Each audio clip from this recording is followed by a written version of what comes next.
Are you struggling with fear, depression, or anxiety? Are you in search of meaning and purpose? Would you like help navigating your current life circumstances? Tarot can help. Tarot is a powerful tool for healing, introspection, and spiritual awakening. The Esoteric Toolkit is a synthesis of ancient wisdom and modern science. It consists of tarot, numerology, astrology, and the Hermetic principles in conjunction with the modern science of consciousness. The revelation and application of this knowledge gives you the tools you need to help master your life, organize your mind, and overcome depression, fear, and anxiety. Learn to manifest your dreams and come into alignment with your highest self and the universe. Book your private one-on-one tarot reading today. Click the link in the description or go to www.theorderofchaosmagic.com. You can also find monthly tarot packages, a private Discord community featuring shadow work, and Mercury retrograde support groups, and much more by becoming a patron at patreon.com/theorderofchaos.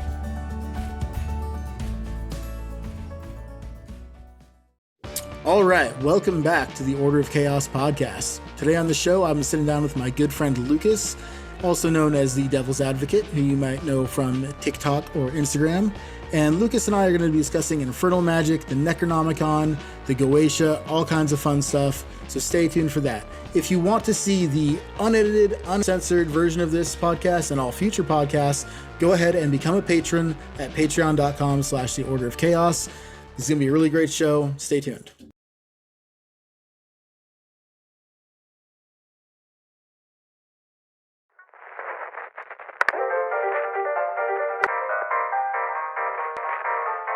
Following message is transmitted.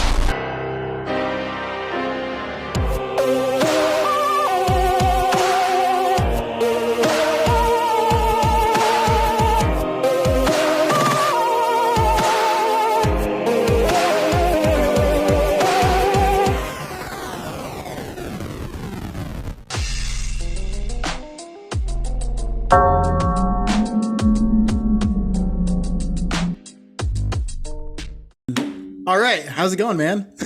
Doing well, my friend. How are you? I'm good. I'm glad we finally get to do this. This happens a lot especially with podcasts that I'm really looking forward to doing. Something goes wrong and we have to reschedule. Then something goes wrong, we have to reschedule. It seems to happen more often than not. But I'm glad we're finally doing this. I'm really looking forward to talking to you. So yeah, how you doing? I'm doing good. A little tired because I've been working a lot, but I'm just really excited to sit down with you. Like you were saying, like I'm glad we're able to do this. And honestly, I'm doing great magic wise. Lots of meditations that I'm doing, lots of personal work that is showing progress. So I'm doing well. Right on. Did you do anything special for Samhain? I did a couple personal stuff.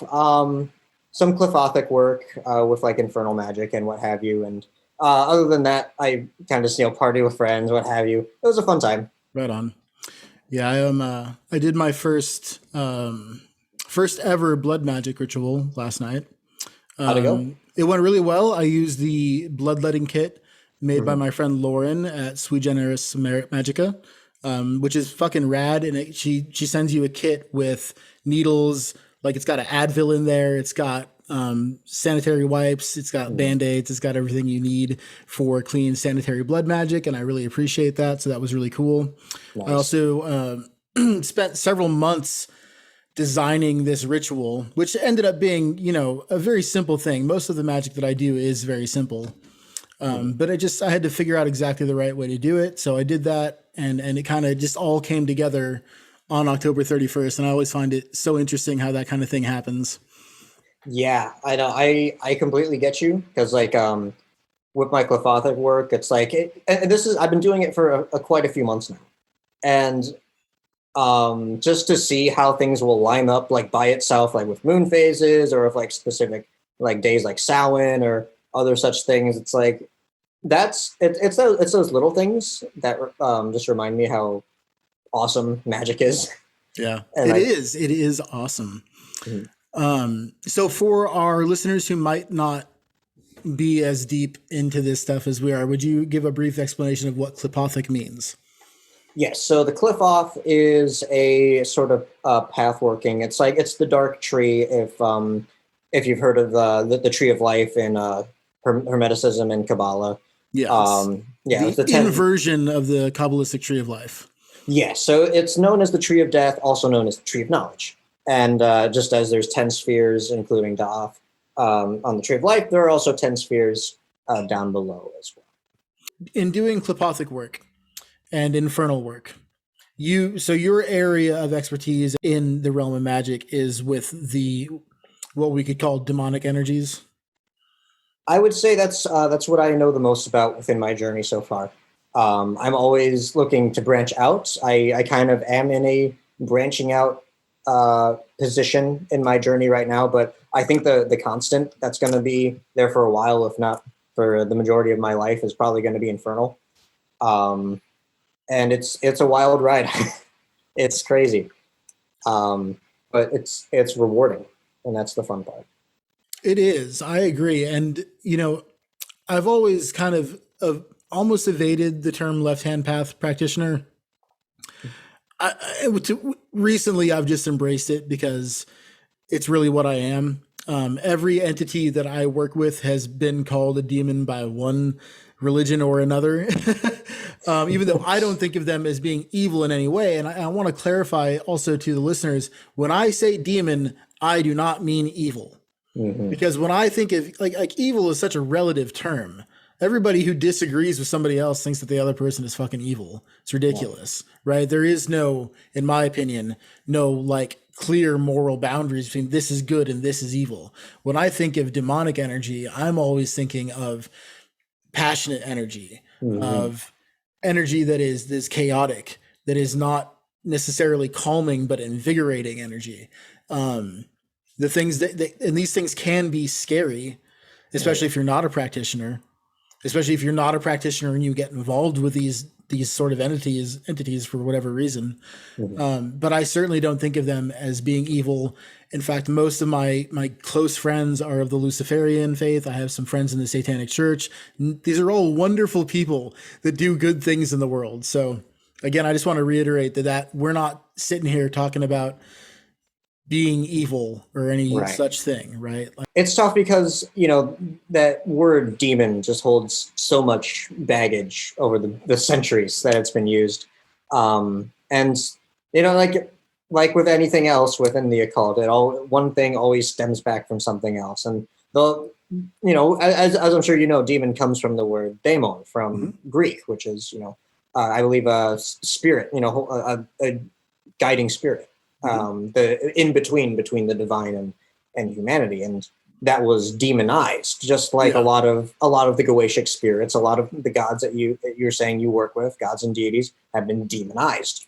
And I think we're at a point in human consciousness, and probably there by extension metaphysical consciousness as a whole, where these demonized entities, deities, etc., embrace that aspect that has been clung onto them, and now they're just even more powerful because of it.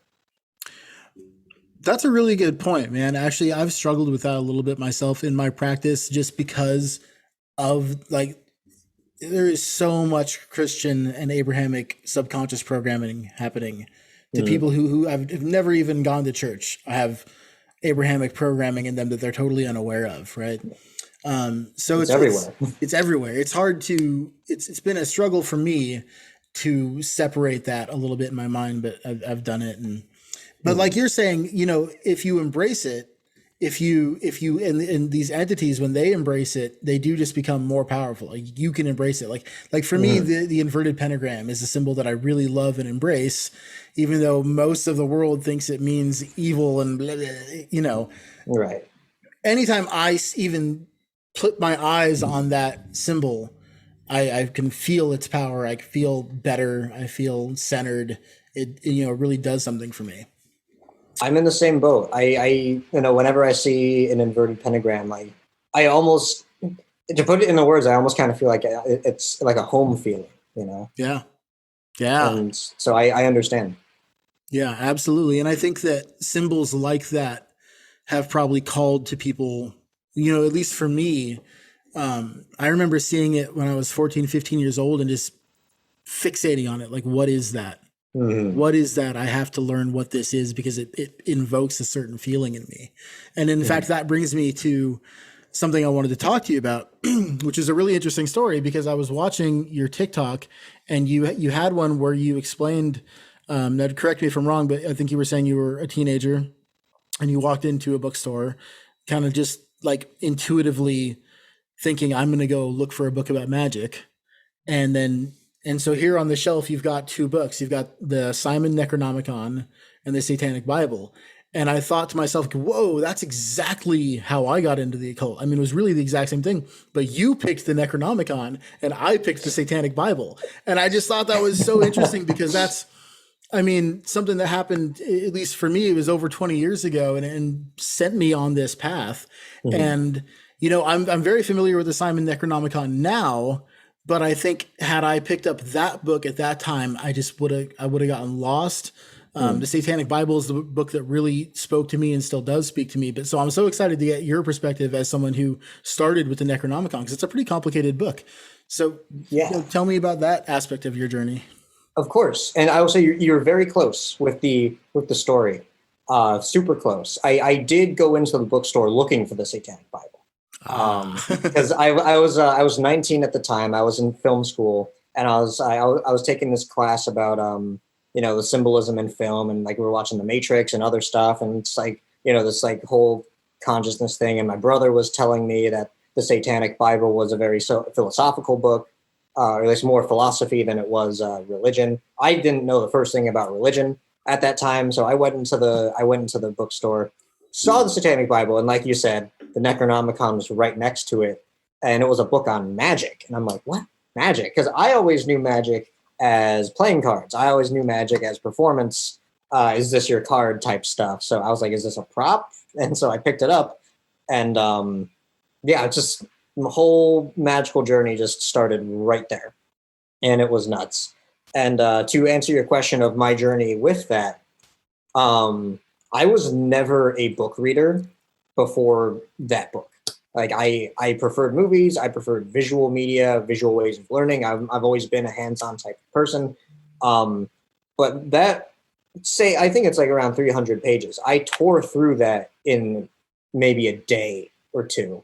And then I was like, I don't know what the hell I just read, but then I read it again.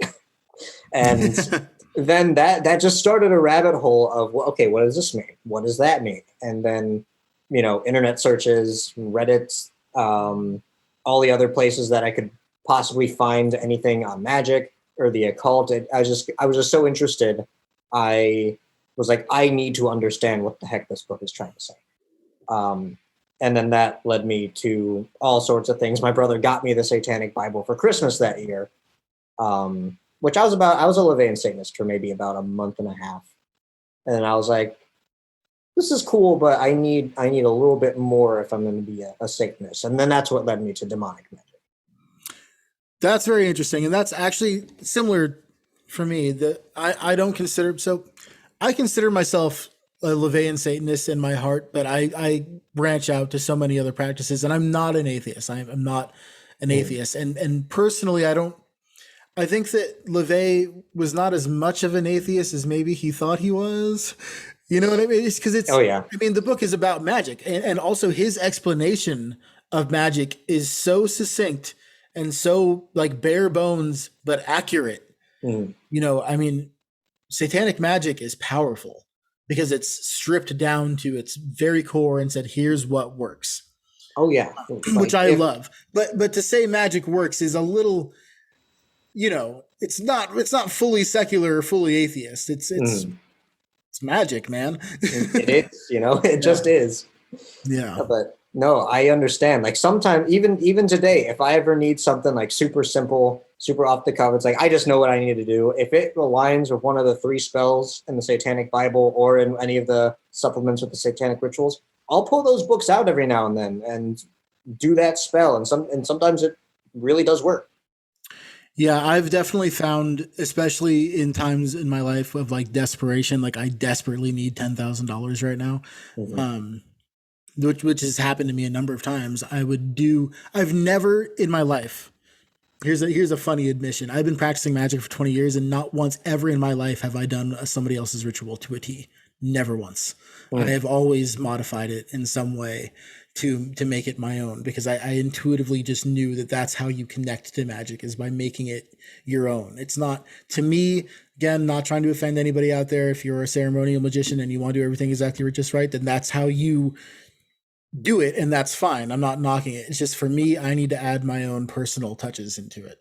So the magic I practice today is a mixture of chaos magic, satanic magic, Goetic magic, and Norse paganism, and Hermeticism also. I mean, deeply involved with the Kabbalion and the Hermetic principles, as I view those as being the basic fundamental laws of reality.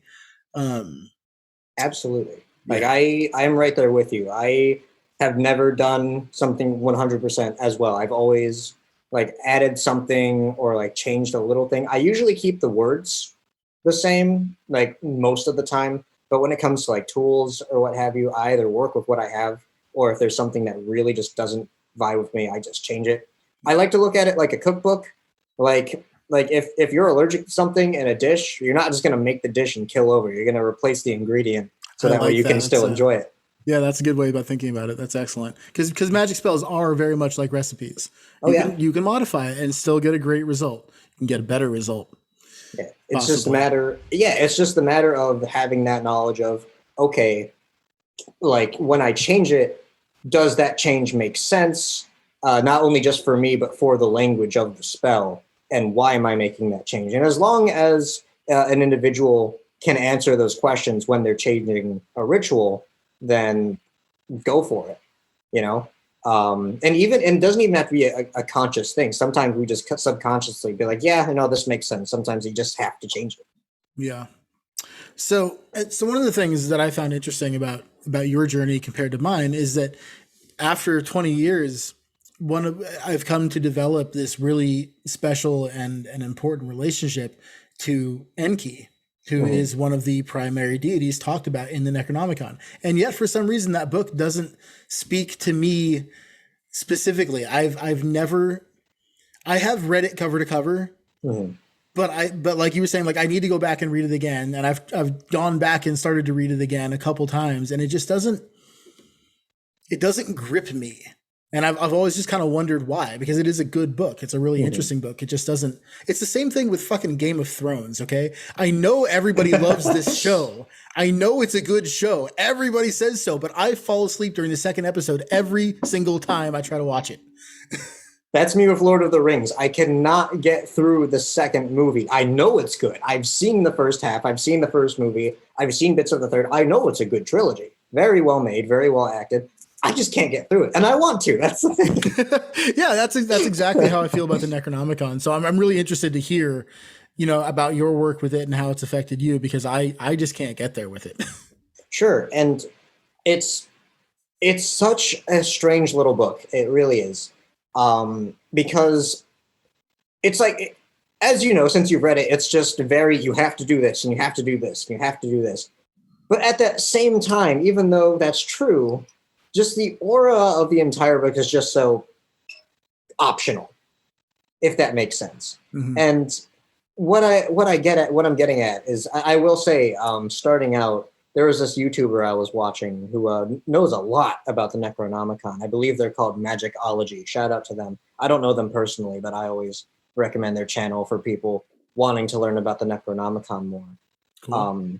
But it seems, whenever I've used it, it's never been like a full-on ritual like in the book. It's been, I need this banishing, or I need this sigil of this spirit for some reason, and I'm going to take it and I'm going to use it. Because I do believe that the Simon Necronomicon is one of the best examples of modern day chaos magic, simply due to its fusing of three different, very different aspects of magic, or even kind of entertainment in a way, because you have that Sumerian mythology within it, but then it also takes Crowley's and Western ceremonial magic's approach to ritual, which doesn't usually always connect with Sumerian magic. But then on top of those things, it also puts on that, and this is where the LaVeyan Satanism comes in, the psychodrama and the mental space of H.P. Lovecraft's cosmic horror. So when you're trying to put all three of those things that don't seem like they would really mesh together, maybe Crowley's and Lovecraft's can kind of, but when you throw Sumerian in there, the fact that the Necronomicon was able to do this so eloquently, I really do think with that book, it's like, even though there is this insane structure to it, and I do think there is something to get out of doing it by the book, as long as you can decode the ciphers within it. I still think that you can use it from a chaos magic standpoint of, oh, cool, this sigil will give me what I'm trying to do in this ritual. I'm going to use it. Because that's how I've used it a lot.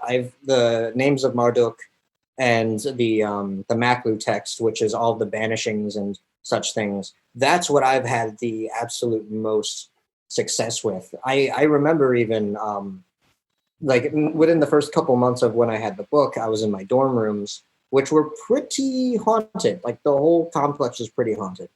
And it was one night where I was actually hearing like some paranormal activity. I'm like, okay, this is weird. I feel weird. So I opened the book, read an incantation I thought was going to help. And for the rest of my time at that dorm, I didn't hear a single thing and no one else did. I'm like, what? I didn't follow the script. I didn't follow the book. I just read the incantation and spirit gone. It was weird. Okay, I got to try that. You will have to send me a message with the exact page number, because that's very interesting. Mm-hmm. I do find now, like I said, I have a relationship with Enki. He's approached me and spoken to me personally, but still, like, that book doesn't quite speak to me. But what you're saying is very interesting and very true. It is a very powerful book for chaos magicians. I think I would say it's an advanced book for chaos magicians, because you have to understand quite a few things before you dig into it. Like when I was reading it the last time and I was reading about the Ladder of Lights, instantly I'm like, oh, they're talking about chakras. But the first time I read it, I'm like, what the fuck is this? What do you mean Ladder of Lights? Are you talking about, like, what are you talking about? If you're familiar with the names of these entities also from like the Ancient Aliens or some other mythological perspective, then you might have strong feelings towards one or the other. Like, I'm not the biggest fan of Enlil, and most people aren't, I think, who were magicians, because I mean, he's kind of a dick. He kind of didn't want us to exist or be slaves, at least, Yeah. So yeah. And it's kind of fusing Abrahamic or pre-Abrahamic mythology with Lovecraftian mythology, and that's a big stretch. But like you were saying, if you have this understanding that psychodrama is crucial to magic, you can get through it and be like, okay, like if you have that chaos magic understanding of using belief as a tool, and you can do that expertly, then I can see how you could really use the Necronomicon. But you have to kind of like the biggest argument you hear online about that book is it real or is it not real? Well, what the fuck is real? I hate that because these people are lacking that understanding of using belief as a tool, and also the importance of psychodrama. Like, it's my personal opinion that Peter Levenda wrote that book. You know what I mean? Like, I'm not trying to step on anyone's beliefs, but I think Simon is a fictional character. Same with the three initiates, the people who wrote the Kabbalion. That was William Walker Atkinson. That's what I think. That doesn't change the words that are in the book or how important they are, or that these, this shit could have been channeled in some way. I do think I am slightly annoyed by the previous magical generations need to claim that the information they're giving comes from divinity itself, or was, and again, I'm not saying that Aleister Crowley didn't channel Awaz, but there seemed to be a need in earlier generations to prove that whatever you're writing came from some mystical source. Like if you read the the Emerald Tablets of Thoth, for example. There's this whole pre-story of the tablets and how they were under the pyramid and they were rescued and all this stuff. And yeah, maybe it's all true, maybe it's not. It doesn't matter to me though. What's important is what's in the book and whether or not it works. And when you understand the importance of psychodrama and using belief as a tool, then you can see how all this shit starts to fit together. But you have to really, really understand that stuff. Otherwise you're just like, nah, I don't believe this. Put the book down. And I love everything you just said because I agree wholeheartedly. And my problem with when people say, well, does it work? Is it real? Well, first off, if you can hold it, it's obviously real, right? But also that's my petty answer. The actual answer is, like, to me at least, I will say my personal answer is, whether you're a scientist or a magician, what have you, the Big Bang happened, source happened, creation happened. And we all have that energy within us. We're all made of stardust. We're all made of that same single explosion source. And so I like to think when you are channeling or even just meditating and automatic writing, what have you, you're still connecting to your divine self, which is still a part of source. It's an extension. And I've heard a lot of people not really liking this book a lot even recently. I've seen a lot of flack go towards the Kybalion. I've seen a lot of flack go towards the Necronomicon. And I think what people forget to grasp is that just because it doesn't work for you doesn't mean it doesn't work, period. There's a few things on this bookshelf here that I love reading about, but I would never use because it doesn't mesh with my personal magical beliefs or my magical system or just how I operate. Just because it doesn't work for you, I want to say it again, doesn't mean it doesn't work, period. Because how I like to look at it is, and I don't remember where I heard this or even if I heard it somewhere. If anyone knows where this might have come from, let me know. But it was this idea of if you have a bunch of people sitting around a table and everyone is looking at an apple and you have to draw the apple, everyone's drawing the same apple, but everyone's picture is going to be different because it's from a different perspective of the apple. You're all looking at the apple, but your apple drawing is going to be different because you're interpreting it a different way. Just because you and I like the Kybalion doesn't mean it works for everyone, but that also doesn't mean it's not a real useful thing. Yeah. Yeah, and I mean, with a lot of these, the Kybalion being my primary example, like I do not know if there really is some lineage that goes back to ancient Egypt that of a teaching that was called the Kybalion that was then presented to the three initiates and and written down, but that just doesn't mean jack shit to me. It doesn't. What's important to me is, does this make sense? Is it applicable in my everyday life? And personally, I got to say, because I have had powerful channeling experiences, I've had direct contact with my spirit guides. I've had direct contact with recently deceased relatives of clients on many occasions. I've had direct contact with the spirit guides of my clients on many occasions. That's how I explain it. And I think it's just phenomenally arrogant for anyone to say this is objective truth. Yes. You know what I mean? We all experience things very differently. What's clear to me is that there is a metaphysical realm that is full of life and spirits, but I can't tell you I know exactly who and what they are. I can only tell you my perspective and my perception of who and what they are, right? And then take it from there. And when you develop your own belief systems and they work for you, then that's all that really matters, right? And that's kind of what chaos magic is all about, is, again, using belief as a tool.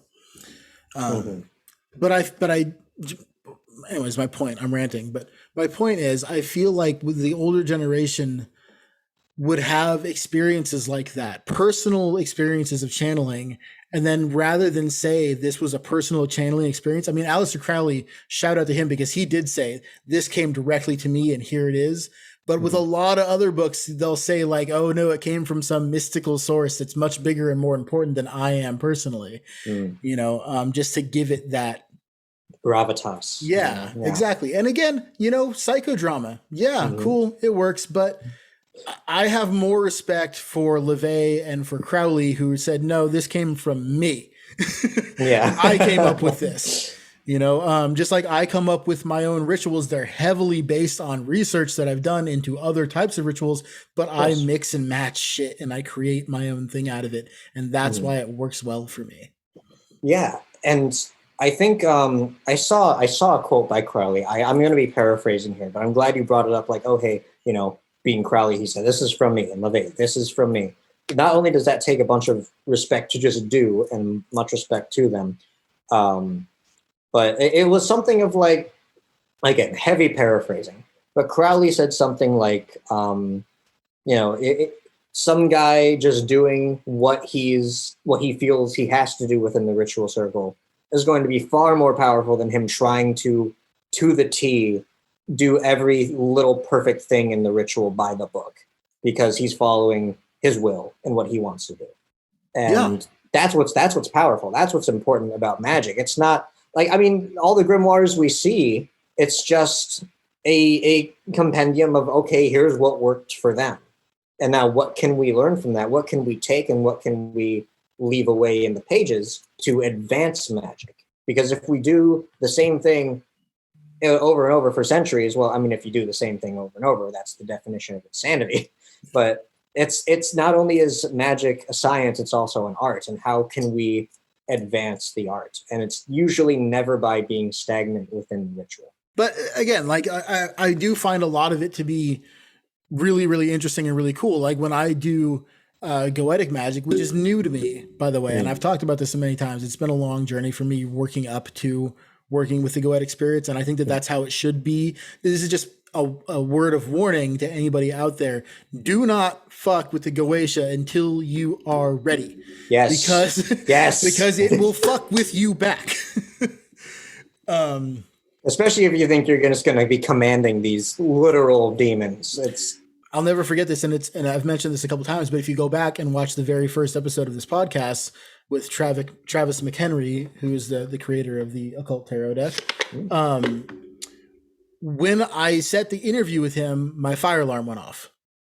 Oh, wow. And then the next day, when I messaged him to tell him, dude, my fire alarm went off when I was talking to you, it did it again. And I live in a brand new house. There was no fire. It's little shit like that, because the Goetic spirits will make themselves known in a physical way. They're not super subtle. Like I find that the Norse gods will always have your back, but they won't like interfere with your life. Like you have to really work hard to invoke or evoke them and to develop that relationship. The Goetic spirits are like, we're here. We're here. What do you want? Right. And don't piss us off, and you better know what you're doing. Right. It's like, they're the epitome of don't waste my time. Yeah. Yeah. And I've noticed that with a lot of just infernal magic and Goetic magic. The fire alarm thing I actually relate to, because of course he wasn't exactly Goetic, but a friend of mine needed to speak with Lucifer, and invocation and channeling is one of my favorite ways to do divination. So, I had an intense channeling with Lucifer, and over the phone, had to be over the phone, his fire alarm went off, not mine. And I was only like half conscious, so I don't remember what they said. I don't remember what it was about, because it was also like a year ago.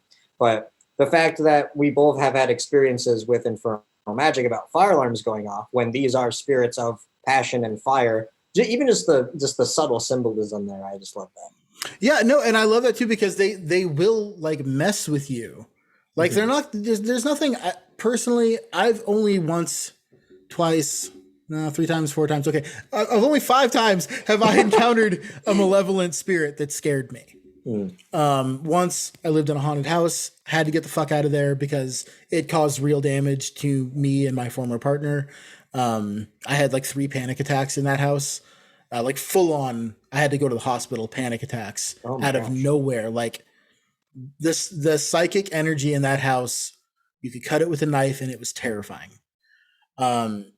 Another time I was at a house that I used to live in. It was like this rundown old place, and all night long I could hear, clear as day, a dog snarling in the hallway outside of my bedroom. And I would go out there, and of course there's nothing there, and I'll close the door and go back to bed. And then You hear it scratching, you hear it snarling. This is not an auditory. I mean, you could call it an auditory hallucination, but it was real as fuck. And this just went on all night long. Right. Yeah. And then That's intense. another time, because I work with at Dragon Witch Shop. I do tarot for her while she does spell work, and we work as a team. We had a client who she did spell work for, and I did readings for. Some person had hexed this woman so severely that the spirit that came through terrified me, and all I could do was sage my house and be like, I have no quarrel with you. I'm not here to fuck with you. I'm just doing a tarot reading. Please leave. Like I just did not know what else to do, and that's almost ever happened. And then the last time that I can remember right now, I had a client who has she's got an interesting condition because she has a tumor on her pituitary gland, and she experiences nightmares where it's like the tumor is talking to her, and she envisions it as a demonic entity. And I did a reading for her, and it didn't really scare me, but here's the thing. And this also happened with Marissa and the same, and that other client. If you're reading for a malevolent entity, you'll often pull the sun card, and it's because they're laughing at you. It's so, and that's just the immediate like shivers down your spine feeling I got. And I would pull the sun, and it's like, it's like it's saying, "Hey, what's up, motherfucker?" Like, it's you know what I mean? It's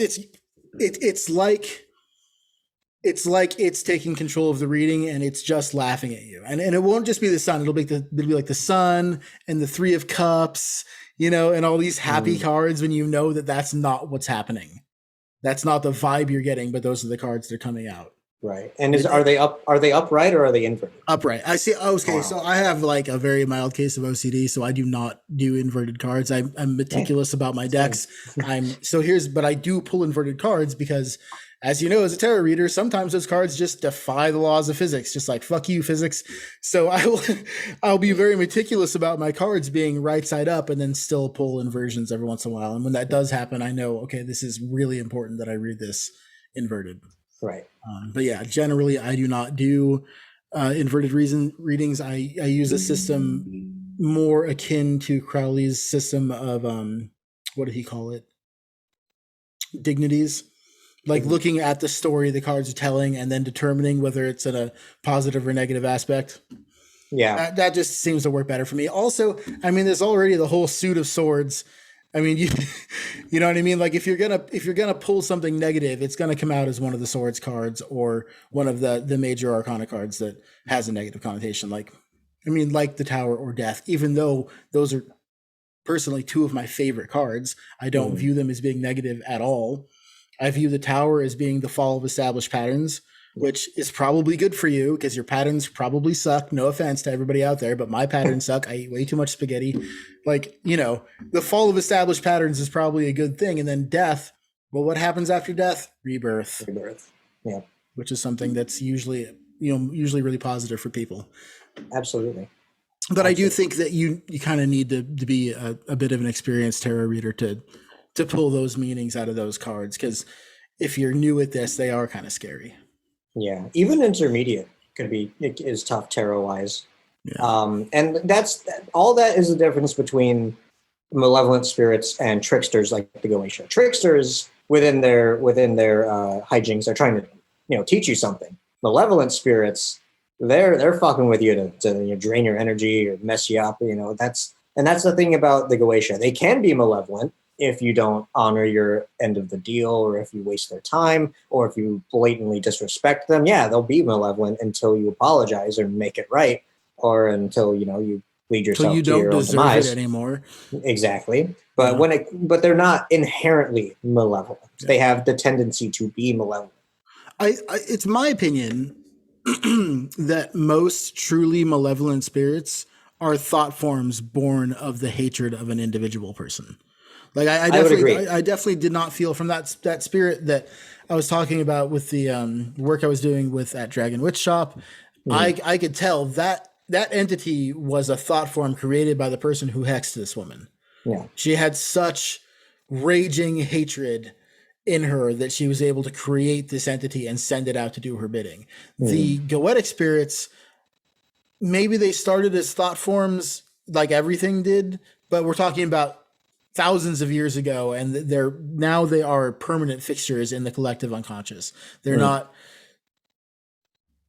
I mean, I don't. They're solid pieces of the human psyche. Right. Like You know? they were, when ideas grow big enough, you can't kill them. And depending, it really doesn't matter where the Goetia came from at this point. Same with the Necronomicon. Those ideas are here to stay. They're greatly influencing like the magical space as it is. And you can choose to work with them. You can choose not to work with them, but they're here. Yeah, exactly. That's how I mean, I really agree with what Crowley says. If you have the same version, there's so many different versions of the Goetia out there with different introductions by different people, but in the version I have, it has an introduction written by Crowley. And the introduction is called the initiated interpretation of ceremonial magic, in which he states that the demons of the Goetia are portions of the human brain. And I really agree, like that they are parts of the psyche. They are parts of you that if you get in contact with and develop a relationship with this part of your own subconscious mind, it can have incredible effects, right? So to me, when we're talking about what the spirit realm really is, what comes to mind is that these are parts of the subconscious mind, which is itself its own universe. Oh yeah. And if you are familiar with the Kabbalion and the law of correspondence, as above, so below, as within, so without, now you understand that these are parts of your psyche, but they are also out there working as entities in the physical realm. Yeah, like everything, it's microcosm, macrocosm. They're they're like half the psychology and then half spiritual thing. They're in my opinion, they're both. Well, yeah, I mean the great occult secret that so many people struggle with, even those of us who know it, I still struggle with it, is that none of this is real. Yeah. Right. Like, and this is just a fact of neuroscience. The version of me that you are experiencing right now is made up entirely by your own brain, which is also probably not real. And the version of you, same way, and same thing back and forth, and yet we are able to have a conversation, and that's magic right there, right? You don't experience the universe as it is. You experience this cartoon simulation created by your own brain, and your brain is actually even a part of that simulation. And I know I sound bonkers right now, but like, look this up, people. Like, I'm not joking. Your brain creates your interpretation of reality. It's not real. It's all a type of thought form, even though we experience it as being very real. So when you can really latch on to that, and what could really help is the Buddhist concept of emptiness.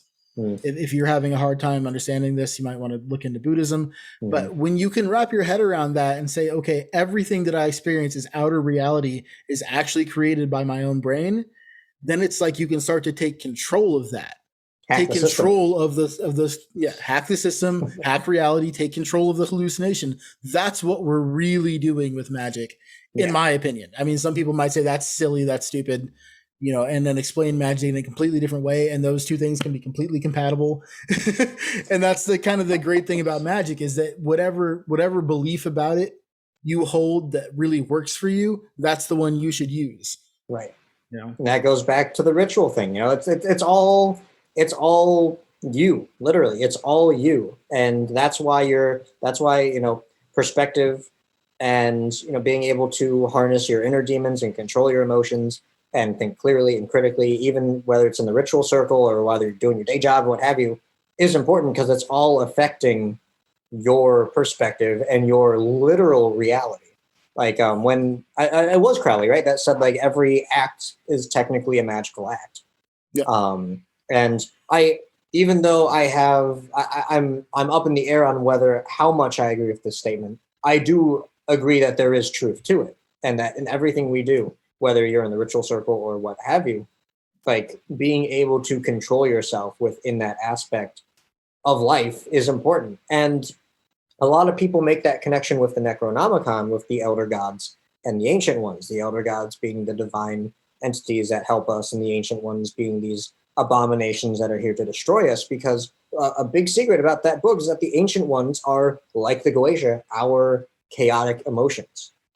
our dark selves, our dark side, that sometimes, you know, how we get in our own way. That's kind of the essence of the ancient ones, that kind of the Necronomicon is trying to say, control that side of you. And that's also kind of what the Goetia is trying to say when it means command the demons. It means command your inner self. Not so much get a grip on your emotions. Mm-hmm. That's what it really is. Because I and again, this is my personal perspective, but I do believe that the Goetic spirits have everything to do with your emotions. Mm-hmm. In fact, this is, you know, a theory that I've been working on for quite a long time, and I feel that, you know, the 72 demons of the Goetia are the 72 archetypes of the subconscious mind, and the 72 angels of the Shemhem Farash are the archetypes of the conscious left brain mind. So you've got right brain, left brain, subconscious and conscious. Well, your subconscious mind is a quadrillion times more powerful than your conscious mind.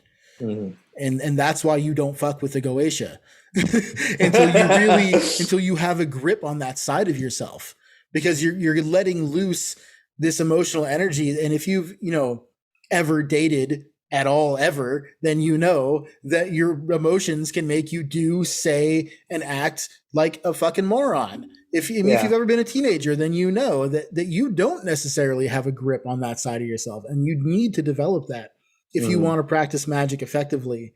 Then, you know, it's not about, like, I you know, those terms work, command your demons, but what it really, to me, what it is get a grip on yourself. Absolutely. Know yourself, get a grip on yourself, and be in control. Don't be a incredibly emotionally reactive person.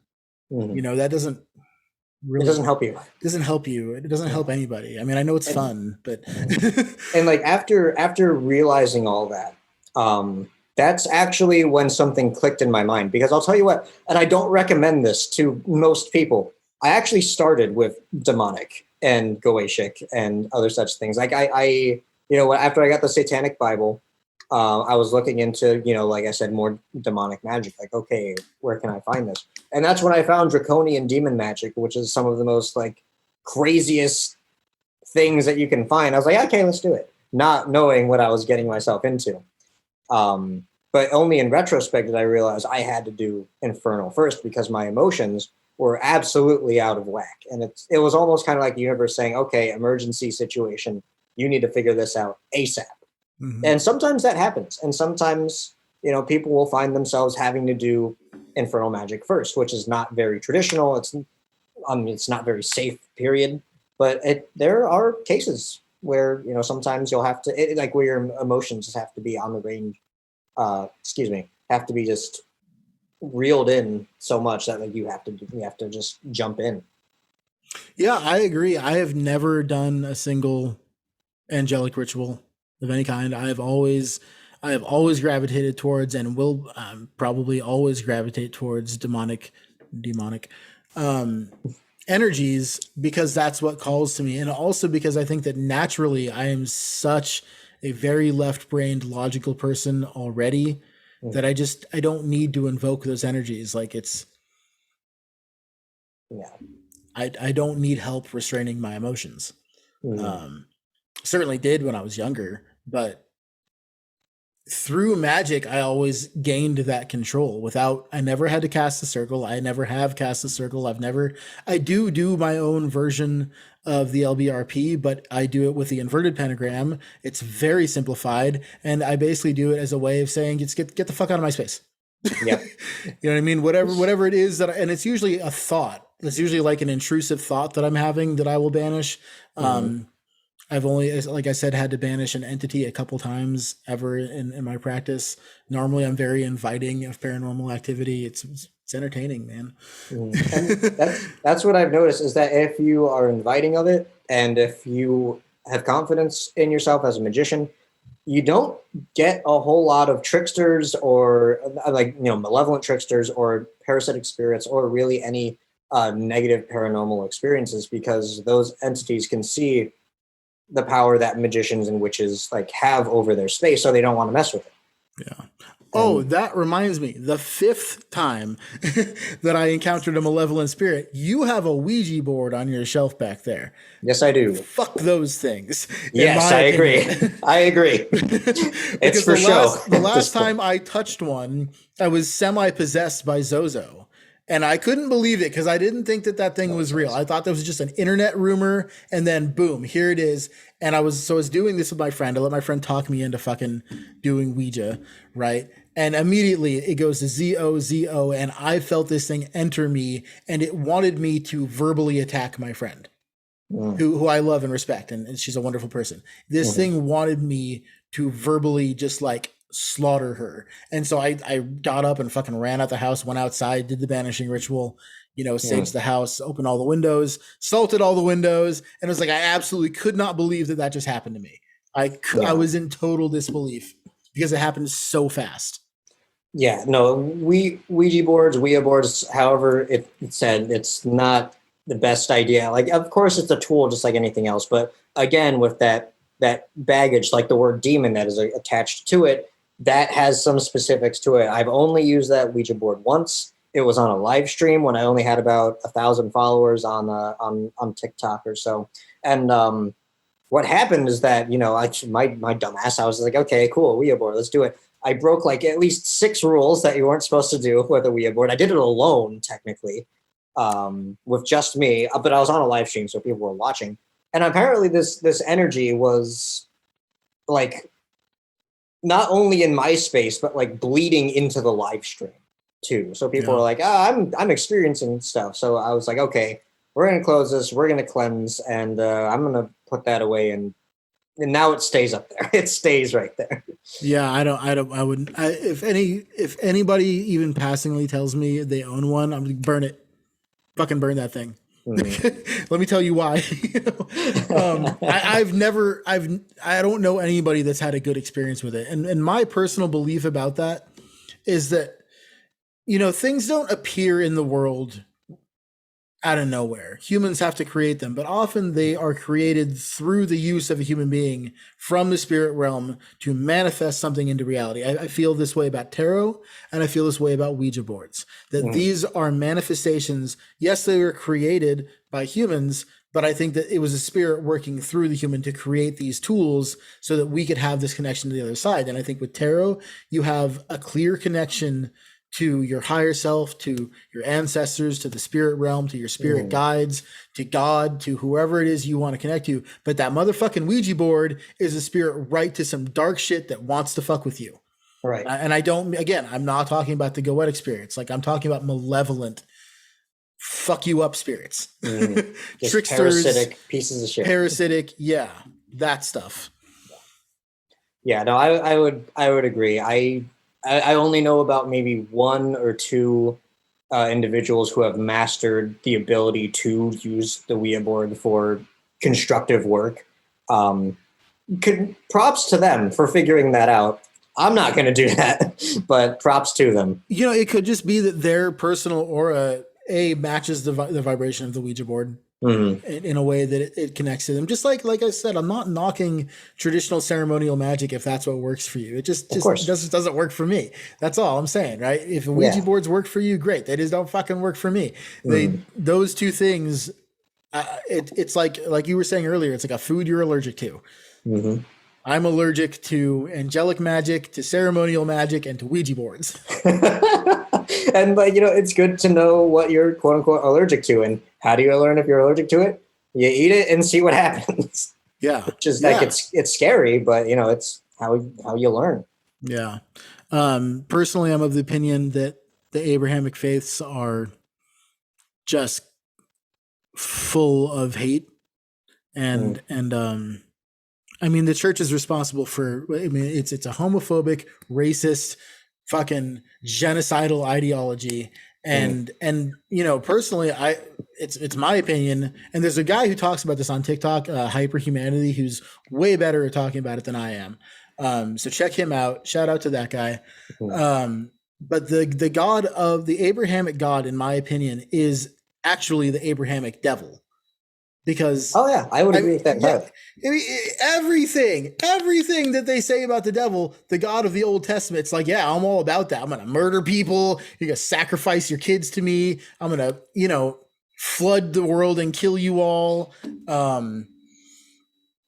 And then nothing to me is more satanic in the Abrahamic sense than going like a church mass, because you're worshiping the image of a man being tortured, and then you drink his blood and eat his flesh. What the fuck is that about?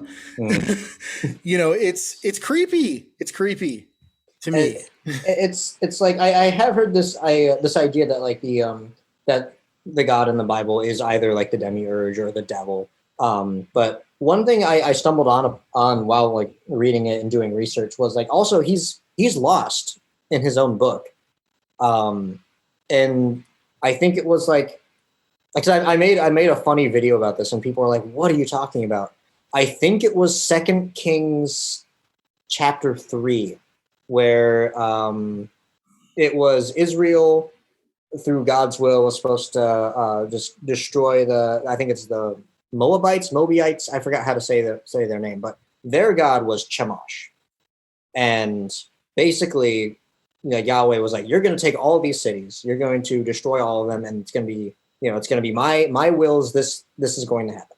And they almost did, until the Moabites made a sacrifice to Chemosh, and Chemosh brought hell upon Israel, and they had to retreat before they could get the last city. Now, that may sound like Israel still won, but God's will didn't, because not all of the cities fell. Chemosh's rage on Israel was enough to stop the will of the God of Yahweh.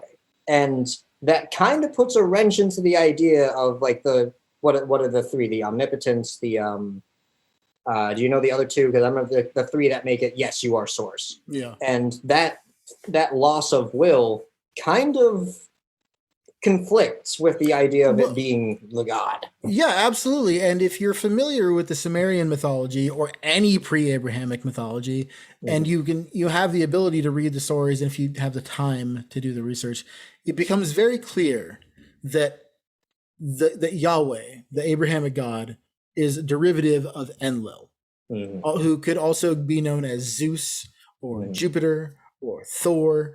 The wind and air god in all of these ancient mythologies was not the creator god up until the Abrahamic stories. Always before then, he was like third generation.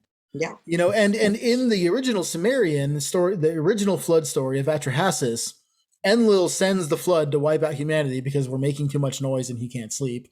That's his big reason, by the way.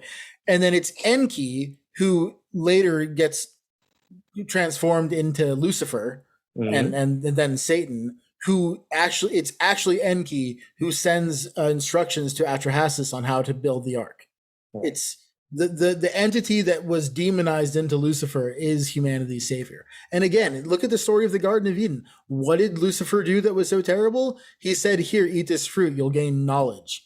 Yeah. Like the Abrahamic God wants us to be dumb, blind slaves. And in every mythology, that's how it goes. Just like with Prometheus, it's like, oh, hey, here's fire, so you can fucking live. Yeah. And then Zeus was like, oh, well, there'll be none of that. So it's no. And again, it's the same story as the Garden of Eden. It's like you're giving them something that makes them like us. What are you doing? And there's an element of fear there. There's an element of fucking psychopathy, narcissism. The Abrahamic God is a narcissistic psychopath. I don't know how else to put it. He's a crazy, murderous motherfucker. And like that's the thing about left-hand path and right-hand path, whatever you decide to choose, it's that both of those are against the idea of authority anyways, because it's merging with divinity. Like no matter which way you put it. And the difference between it is that right hand is like trying to unionize with this divinity, whatever that divinity may be. Maybe it is Enlil. That's up to you. But then there's left-hand path, which is I'm going to become this divinity, which is basically code for I'm going to become the best fucking self of myself I can be. And that's the beautiful part about it. And we have two hands for a reason. And I do believe there is room for a practitioner to do both hands. And that's why I respect and have a great amount of work with Lucifer and these entities that were like, hey, here's this thing that we're going to give to humanity that we shouldn't have, because that's the whole left-hand side of things. Yeah. And that's kind of what I relate to more. But yeah. Yeah, and that's great, and I agree with you. And even though I have recently just decided, you know what, I'm going to start describing myself as left hand path because that is so it's I'm like 99.9% of the way there. Even on my Instagram page it says hermetic left hand path, and I realize that that's a contradiction and it's intentional because I think that if you take the left hand path philosophy a little bit too far. And again, this is just my opinion, not trying to be a dick, but I'm not going to walk on eggshells either. I think the whole become a living God community side of the left-hand path is like, come on. I like the concept, but like you aren't, I get so many messages on Instagram from these people who like imagine themselves to be these ultra powerful fucking wizards. And then they're like asking me how to do basic shit. I'm like, like, if you don't know how to make a sigil, like, why are you telling me that you're a living god? Like, if you don't know how to cast a spell and get success from it, like, that's the basics of magic. That's not, you're not a living god, dude. I mean, and it also bothers me because one of the things, and this goes to the whole light worker community too. Like, you should never go in any direction totally extreme if you want to be a well-balanced person, in my opinion. But then you've got these people who really believe that they're going to move objects with their mind. And I think it would be really cool. Honestly, I do. I think it would be great, but it's not going to happen. It's probably not going to happen.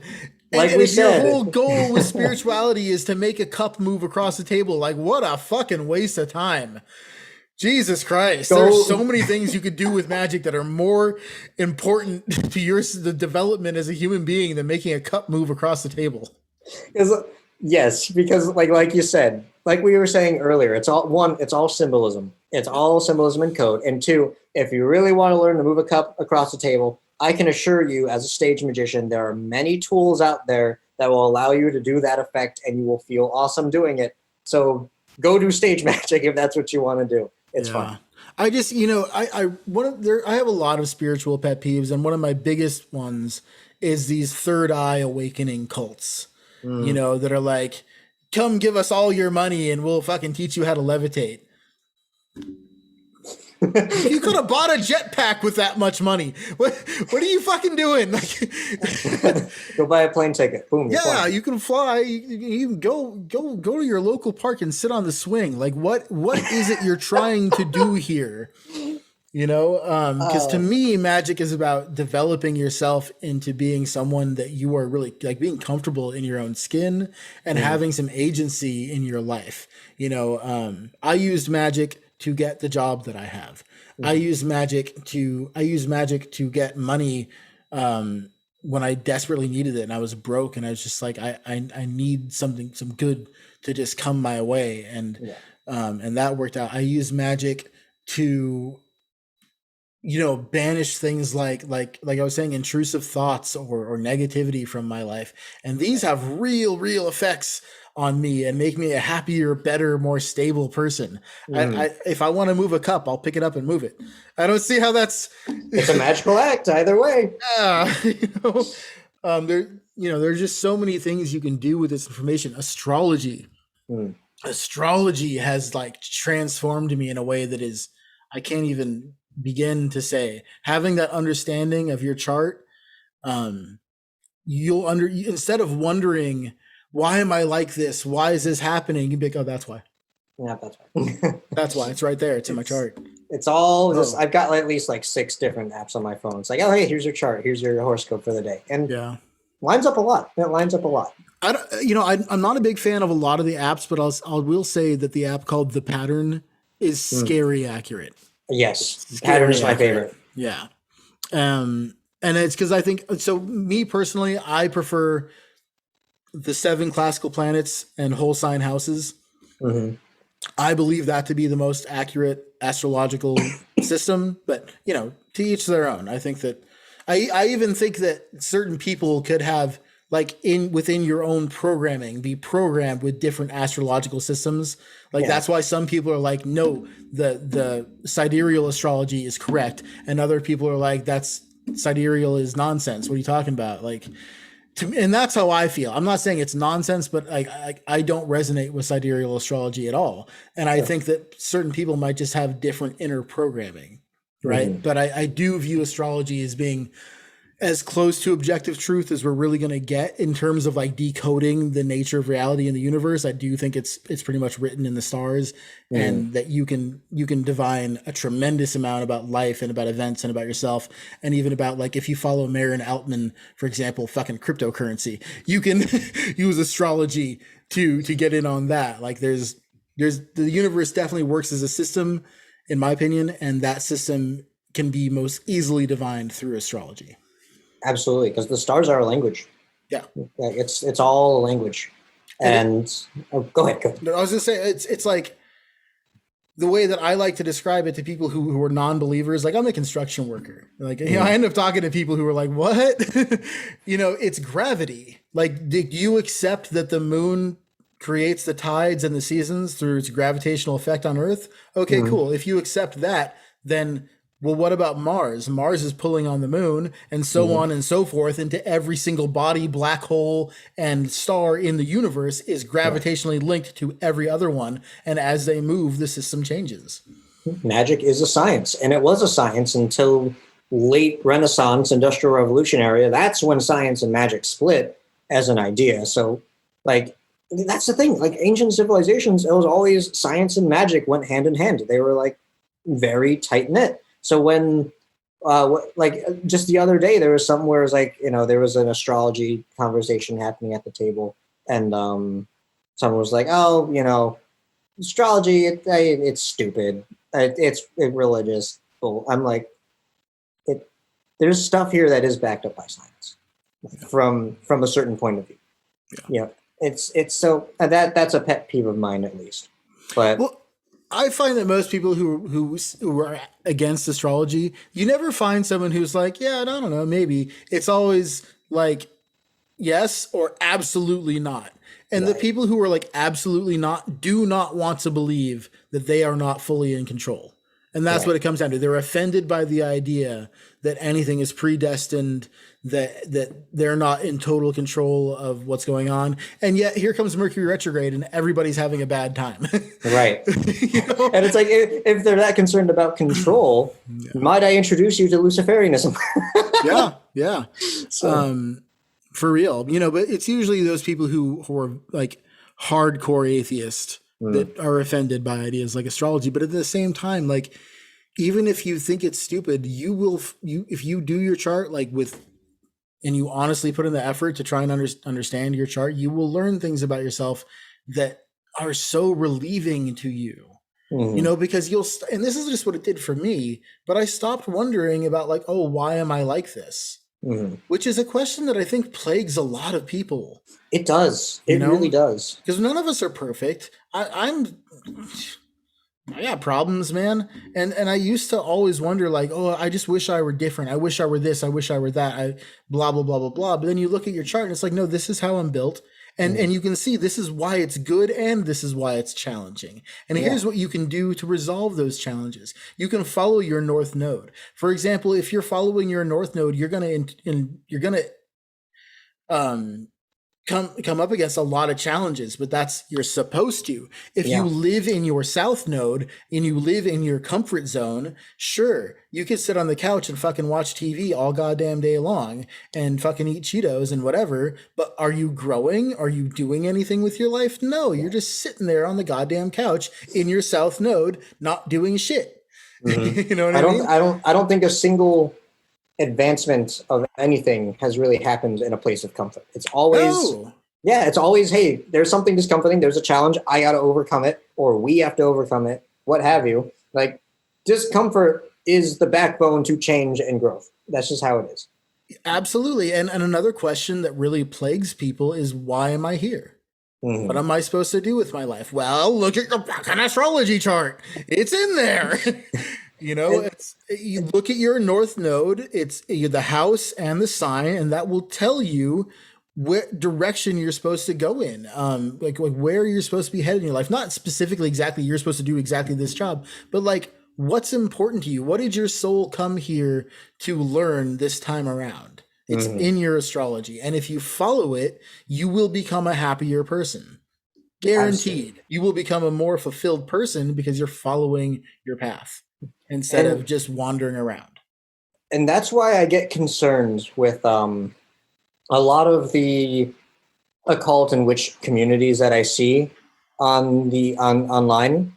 Because a lot of it, as I'm sure you've seen, is, oh yeah, I went to get ice cream with my gods, and we're chilling and we're listening to music and it's enjoyable. And like, just the question I want to ask them is, but what have you learned about yourself? What have you learned about the universe? What have you learned about humanity and how we work and like your position in the world? And then when something goes wrong, they think they're getting cursed, or they think there's a trickster. It's like it's an immediate, like almost like it's a movie or something. And I understand that there's always going to be that little blip of time where it's like, oh, this is so cool, I'm doing something like interesting that you think you'd only see in movies. And I get that, but it's important to not let that phase consume the entire practice to where you don't get these ideas of, oh, what is my astrology chart actually trying to tell me? What does like Lucifer symbolize? What are these old journeys in these books and other such things? What are they trying to teach us, not only as an individual, but as a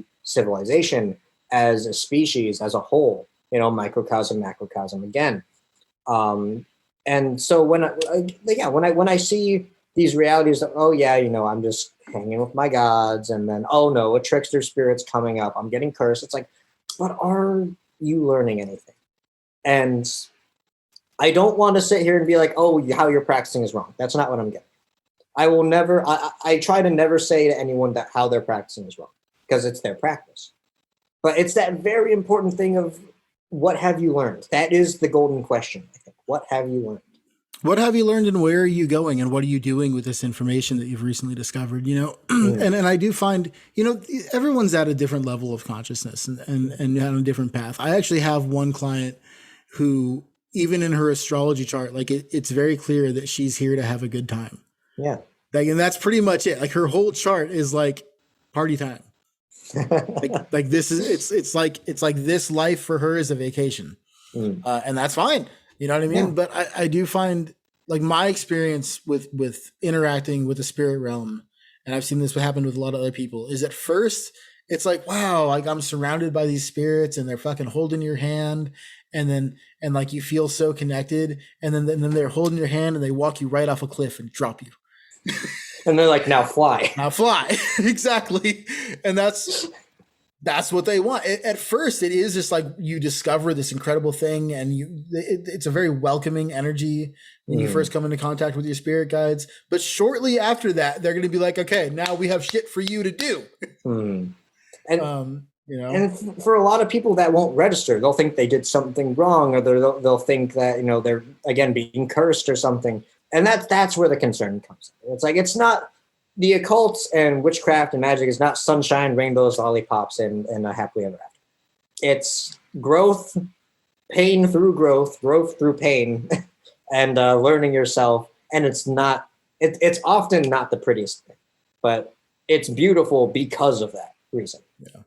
And also, you got to understand that life is suffering. It's also joy, but if you cannot experience joy without experiencing suffering, because you'll have nothing relative to bounce it off of. This is how people become unappreciative, victims, and fucking like entitled little whiny babies, is because their whole life is easy, and nothing should ever be hard or difficult or challenging. And if it is, then something's wrong. Like, no, dude, life is not about just pleasure seeking.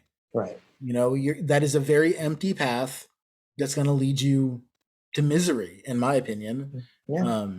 Overstimulation is numbness, Yeah, exactly. And we do have a major problem in the world today of being overstimulated across the board. Everybody, definitely myself included. Yeah, me too. I mean, TikTok is fucking addictive.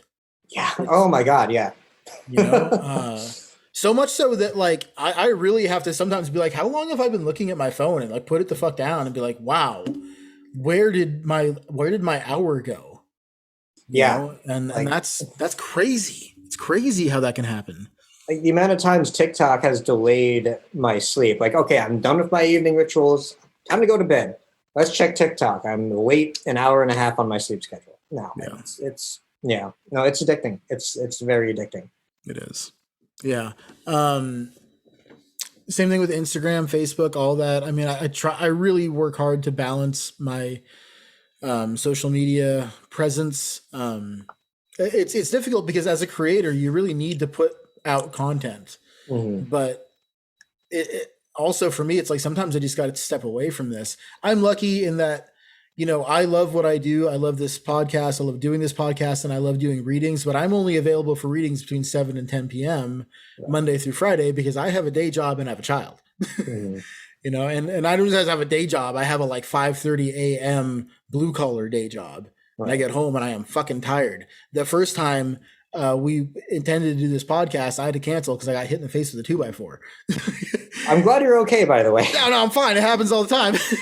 But you know, that's just part of my job. I build houses, so actually my boss builds houses and I hand him things while he does it. I'm learning, okay. But I love it. I love my job. Yeah.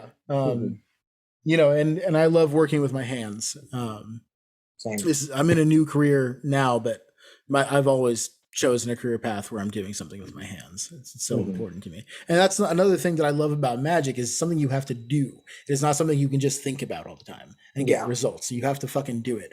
This is one of those schools of magical thought that irritates me is the people who are like, oh yeah, I just do magic in my mind. That can be effective, but try lighting some candles and doing some stuff because you'll amplify the effects so much. I am so glad you brought this up because more oftentimes than not, in my experience from people I've seen, if they do only mental magic, just mental, no altar, no physical, I mean, you don't have to have an altar, but like no tools, no physical anchor of any sort for their magic. I can probably gauge 80% of practitioners that work like that will probably lose their mind.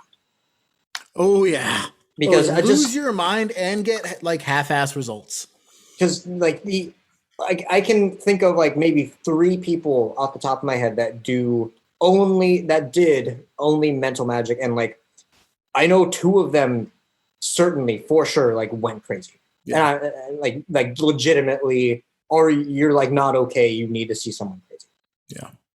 And I don't mean that in like a disrespectful manner. I'm saying their mental state literally deteriorated. Well, one of the first quotes or whatever lines in the book that I'm writing that will probably be done 10 to 12 years from now, maybe. But one of the first things that came to me when I was sitting down to finally start writing this is that the study of the dark arts will drive the fool to the depths of madness. Like if you are not ready for this stuff and you just dive headfirst in and all you do is think about it, you will go crazy. You will become crazy. But if you temper that, if you temper what you're learning with ritual, with grounding practices, with meditation, and with contemplation, like deep contemplation, the kind of deep contemplation that can only really happen in a meditative state, then you will gain insights and wisdom into the nature of the universe that are life-changing. But if you just use that left brain, if you're just thinking about it, you will lose your mind because your left brain can't handle it. Your conscious mind cannot handle magic on its own. Because it's like trying to squeeze the ocean into a fucking cup. And there we have circling back to the idea of the Goetia and making sure your right brain is under control. Yeah. See, it's all interconnected. It's all interconnected. Yeah, it really is. And it's, so much of what we're doing is speaking in metaphor to the point where, for those of you out there listening, please comment your questions. We will explain what we're talking about. I know that this episode has been sort of like a rant between advanced occultists, and I'm not going to apologize because it's been really fun. Yes. I think people will enjoy it, but we should do this again and maybe like tear down this episode a little bit and explain to people a little bit more about what we're talking about. But absolutely, without metaphor, you cannot explain. There's so much of reality that you cannot explain without using metaphors. Yes. And metaphors are deeply important. For example, if you do not anthropomorphize the gods, then they are simply psychic forces that you have no control over and no way to relate to. Like, you can't relate to anger itself, but you can relate to Mars or Set. You can relate to these entities and say, okay, I understand the archetype of this entity. Instead of just saying, I'm mad. We need that translation. We need that physical or even verbal or audible translation of an idea. And that's someone said, I think it was I don't know who said it in my life. I think it was a friend or something, but the reason humanity has been able to survive as long as it has is because we are able to share the notion of ideas, which is not even a physical malleable thing, but which I consider to be a magical operation, to have an idea have a physical representation, like anger translating into Mars or Set or even Saturn, what have you. And like, that's the fact that cavemen were able to do that. It's like it's something about that's just so beautiful. And they were able to do it probably a little better than we are, because we have as a species become increasingly left-brained throughout time, to the point now where people are really struggling to understand even basic metaphors or abstract thinking.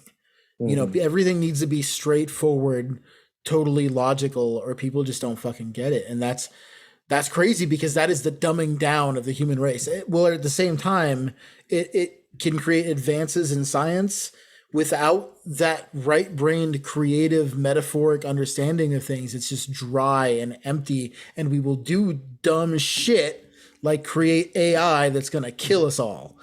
Right. And I will say, like, my day job, what I do is I run escape rooms. Like, I'm a game guide. And it's one thing, like, I love that you bring that up, because it's fun to see how modern people try to break down puzzles and ideas and trying to solve them. And there's just something about that, and relating to my work within the occult, of just seeing how we operate nowadays. And like you said, they're probably better. They probably did it a whole lot better. Like how old are humans? Like 300,000 years ago or something like that. Like, it's because we have so many distractions nowadays, so many distractions. Like we were just saying just recently of TikTok and other such things. It's so left-brained, lots of distractions. We kind of got to recenter ourselves. And I'm hoping that on the trek of humanity that's coming up soon. I like to think it is. But go ahead. You know what's an interesting one that we all take for granted? The fact that I understand the noises you're making with your mouth right now, and turn them into words in my brain that then I understand and can respond to. We're just making noises, bro. We're just flapping our gums and tongues and saying weird shit. And if you don't speak the same language as the person you're talking to, then you'll hear it as just like, what? Like, fact that my internal dictionary matches your internal dictionary, and I'm able to interpret the frequencies coming out of your mouth into words, that's magic right there. Oh yeah.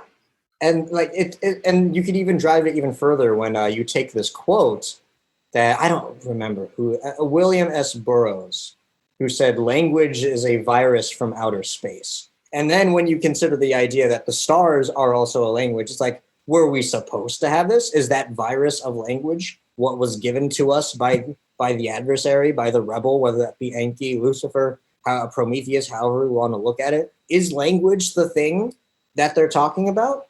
Perhaps. It's hard to say. Maybe. I think language and writing are such powerful forms of magic. I mean, what immediately comes to my mind is the Tower of Babel. And humanity coming together to create one language so powerful. And this is in some esoteric text. It's not right out of the Bible, but I'm sorry, I can't tell you exactly what book I read this in. But you're good. The idea was that human beings had created a language so potent that we were using truly magical words that could alter the fabric of reality through speech. And Yahweh was like, no. None of that. You can't Tear do that. it all down. Oh my gosh. Yeah. Divide the languages and you'll separate people. And it's true. And it works. Right? Yeah. It works like a charm. Oh my God. Yeah. Unless like my closest friend actually speaks 13, probably more than 13 languages by now. It's what he does for a living. It's incredible. Right. I mean, I can't even imagine what that must be like inside his head. Like, And here I was thinking I had progress on Duolingo. yeah. No, he's brilliant. He's a mycologist. He speaks a shit ton of languages. He's just a brilliant guy in general. Really intense, as geniuses tend to be. That's amazing. Yeah. But yeah, I mean, I only speak the one language, and I don't even speak it all that well. But it truly is a magical thing. Anyways, we're just going off on more tangents here. It's fun. Yeah, it is. But that's about all the time that we've got for this episode. Lucas, thank you so much for being here. I really appreciate it. We're definitely going to have to do this again because I know that we just went real fast and hard this time. Absolutely. Thank you for having me on. This was awesome. Let's definitely do it again. Yeah, for sure, man. Thank you so much. Have a wonderful night. Happy Samhain, everybody. And yeah, talk to you next time.